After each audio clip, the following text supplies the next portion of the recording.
Hello guys, in today's demo I will show you a very interesting new feature in Windows Server Technical Preview called Distributed Storage QoS. If you recall, in Windows Server 2012 R2, Microsoft added the Storage QoS feature support for virtual machines, where you can go in and specify a maximum or a minimum cap on a virtual disk virtual machine and stop it from showing up all your IOPS on the system. So for example, let's say on this VM, you can go in on a particular virtual hard disk and enable the storage quality of servers management. However, the minimum IOPS per virtual hard disk was not enforced and not guaranteed, so it's only informational. However, the maximum IOPS where you can cap the maximum storage performance. That was great, but actually it was not enough. Microsoft are investing more and more in this area to bring more functionalities. So there are a couple of big challenges with storage QoS today in Windows Server 2012 R2. The first one is, okay, great.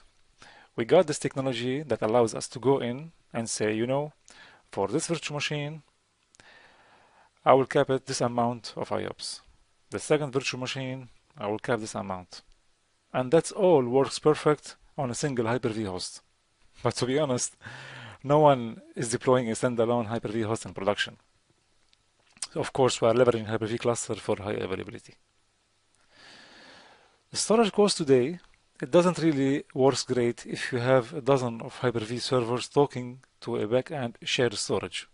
Because in Windows Server 2012 R2, those Hyper-V servers are not aware that they are competing with each other for storage bandwidth.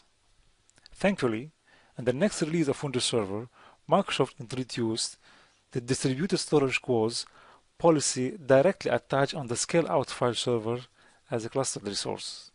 For example, I have here a scale-out file server.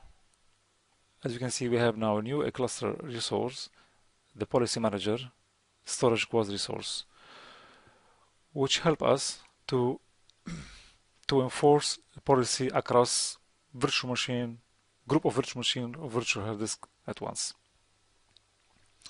Of course, we still have what we had in Windows Server 2012 R2, where you can go in to Hyper-V and go to a specific virtual machine and specific virtual hard disk and set the storage QoS property on each one.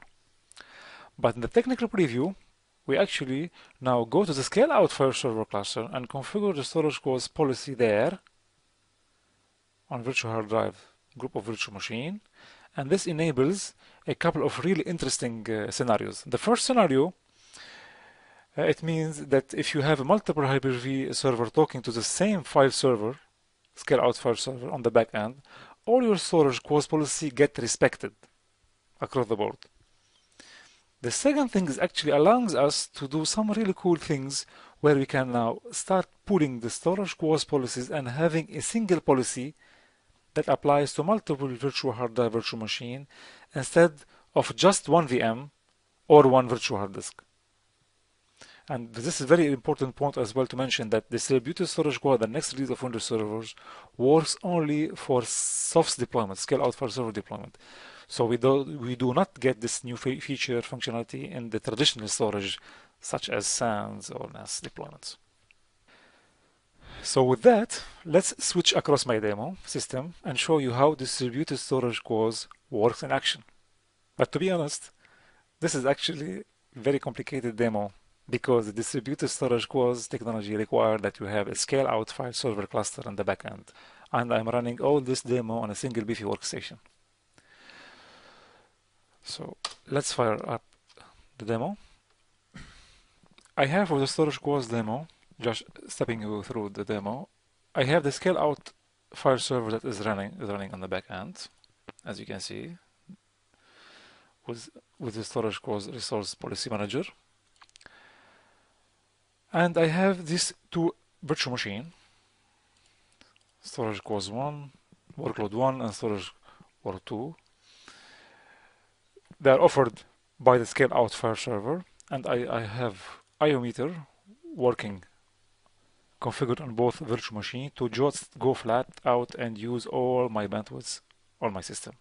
So this system can get at about around 13,000 IOPS. As you can see, it's fairly evenly divided between both VM, 6,500 each VM. I mean, there are some fluctuation, but that's what usually is happening now.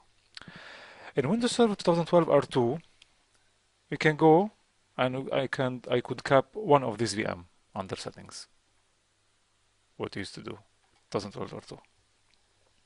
However, in technical preview, working with scale-out file server on the back end, there are actually two new things that we can do. We can apply a single instance policy or multi-instance policy. So what is a single instance policy and multi-instance policy? In fact, I will show you both policies in my demo. The single instance policy is resource distributed amongst VMs, where you can limit a certain amount of IOPS for a group of virtual machines, virtual hard disks. So here in my demo, I will apply now the storage QoS single instance policy with the new storage QoS policy commandlet. I specify a 500 IOPS minimum and 2000 IOPS maximum. As you can see now, immediately 2000 IOPS were splitted between both VM, and each VM is taking around 1000 IOPS. Now, before I shut down one VM, let's now confirm the policy that was applied on both VM. As you can see, storage VM workload 1, 1000 IOPS, and storage workload 2, 1000 IOPS. Fantastic. So if I stop now the IO meter on this VM, look what will happen now. So the other VM will fairly quickly jump up to 2000 IOPS and hit the limit that I applied. So as you can see, awesome, 2000 IOPS. So this actually allows you to be a lot more flexible on how you configure your environment and manage the limits to meet the minimum maximum performance SLA for your tenants or customers. Exactly now, as you can see, so the second VM is idle. So those 2000 IOPS are used with the second VM. If I come again now and I confirm the policy now, and I will see, you can see this VM is taking workload 2, 2000 IOPS. Fantastic. However, the multi-instance policy is where all VMs perform the same. You can reserve a certain amount of IOPS for a group of virtual machine, virtual hard disk, but instead of splitting the limits between both VMs, each VM will get the maximum limit that I specify. So now let me show you the multi-instance policy. Let's go back to those VM and I will fire up my IO meter. We will go back to around 6500, the maximum flat IOPS. And now if I will apply this multi-instance policy.